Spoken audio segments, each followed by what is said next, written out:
Assalamualaikum warahmatullahi wabarakatuh. Bagaimana kabar kalian semua? Anak-anakku kelas 5 yang hebat. Bersama PGRI Tulungagung, kita berjumpa kembali dalam video pembelajaran Cerdas Tangkas tahun pelajaran 2021-2022 semester 2.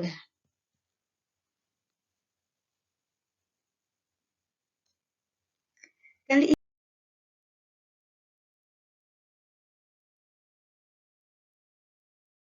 kita akan membahas tema 6, panas dan perpindahan, subtema 2, perpindahan kalor di sekitar kita, pembelajaran 2. Ayo disiapkan buku cerdas tangkasnya. Dalam pembelajaran ini ada 3 muatan yang akan kita pelajari, yaitu bahasa Indonesia, IPA, dan SPDB. Ayo kita belajar muatan bahasa Indonesia KD 3.3 dan 4.3. Bacalah teks non-fiksi yang berjudul Perpindahan Kalor Secara Konveksi. Nah, ada 3 paragraf yang harus kalian pahami untuk menjawab pertanyaan-pertanyaan selanjutnya. Ya, dibaca semua dengan seksama. Nah, setelah kalian membaca dengan seksama dan memahami isi dari bacaan tersebut, ayo tuliskan hal-hal penting dari bacaan tersebut setiap paragraf. 1, paragraf kedua, dan paragraf ketiga. Selanjutnya kita akan mempelajari soal-soal yang ada pada Ayo Berlatih. 1. Soal nomor 1. Suatu hari temanmu mengeluh tidak dapat memahami materi pelajaran yang menurutmu sangat mudah. Ia juga sudah berusaha mempelajari kembali materi itu. Namun ia tetap belum paham. Tanggapan yang tepat terhadap permasalahan tersebut adalah A. Aduh, kamu bodoh sekali. Kamu memang harus belajar ekstra keras. B. Ayo, kita pelajari bersama. Materi itu tidak sulit kok. C. Sudahlah, tenang aja.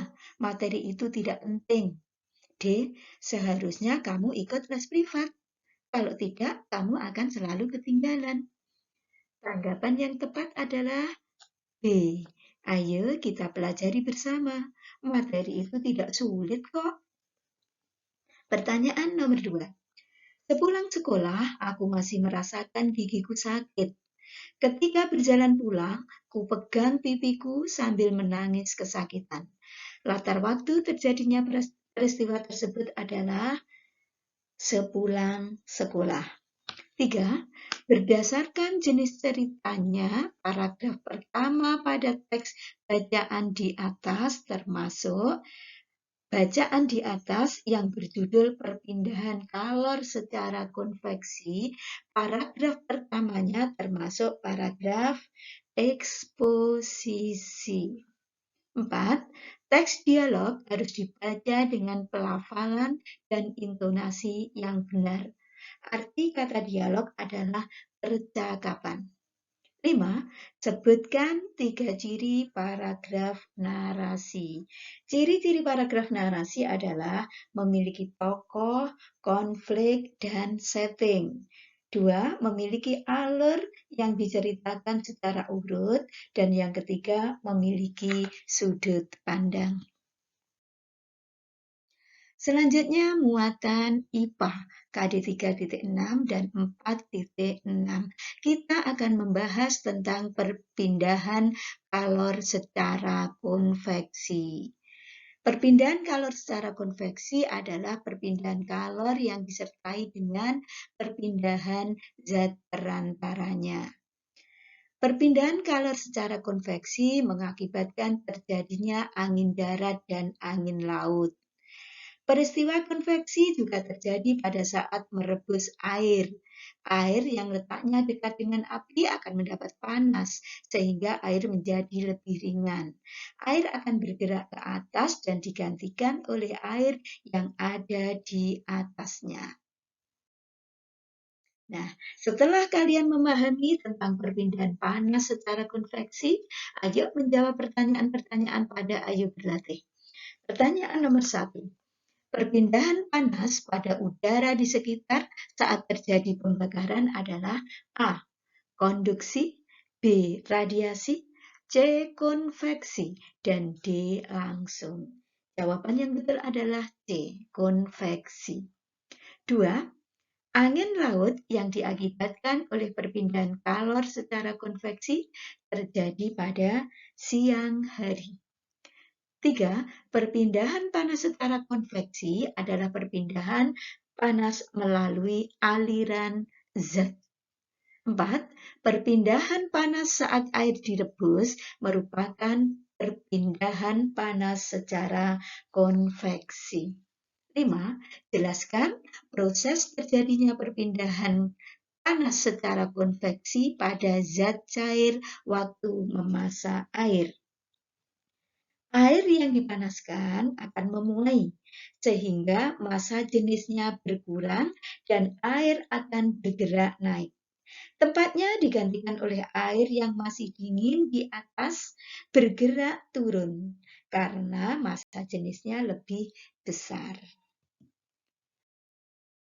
Selanjutnya, muatan SPDP pada 3.3 dan 4.3. Kita akan membahas tentang pola lantai. Setiap daerah memiliki tari tradisional yang dilakukan perseorangan, berpasangan, maupun secara kelompok. Penyajian tari perseorangan atau tari tunggal, berpasangan, dan kelompok memiliki karakteristik sendiri. Kemampuan individu menjadi kekuatan pada penyajian tari tunggal. Tari berpasangan perlu ada koordinasi dalam melakukan gerak antar dua orang penari. Tari kelompok memerlukan kerjasama dan kemampuan dalam menari. Penggunaan pola lantai pada setiap penyajian tari juga berbeda-beda. Pola lantai merupakan garis yang dilalui penari pada saat melakukan gerak tari. Pola lantai ini dilakukan baik oleh penari tunggal, berpasangan, atau kelompok.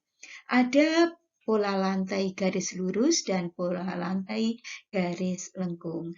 Pola lantai garis lurus dikembangkan menjadi vertikal, horizontal, zigzag, diagonal, bentuk segitiga, segi 4, dan segi 5. Sedangkan pola lantai garis lengkung bisa dikembangkan menjadi setengah lingkaran, lingkaran, ataupun angka 8. Setelah kalian mengetahui tentang pola lantai, ayo kita menjawab soal-soal pada Ayo Berlatih. Soal nomor 1. Kemampuan individu menjadi kekuatan pada penyajian tari A. Tunggal, B. Berpasangan, C. beregu, D. massal. Jawaban yang betul adalah A. Tunggal. 2. Kesenian khas Tulungagung yang pernah memecahkan rekor muri adalah reog gendang.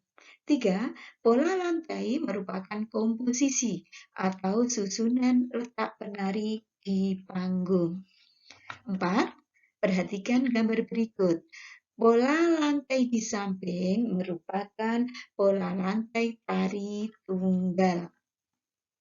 5. Apakah yang disebut dengan pola lantai dalam pertunjukan tari? Pola lantai adalah pola denah yang dilakukan oleh seorang penari dengan perpindahan, pergerakan, dan pergeseran posisi dalam sebuah ruang untuk menari. Demikian tadi pembahasan tema 6, subtema 2, pembelajaran 2. Semoga bermanfaat bagi kita semua.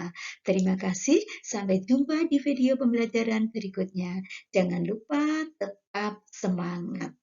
Saya akhiri, wassalamualaikum warahmatullahi wabarakatuh.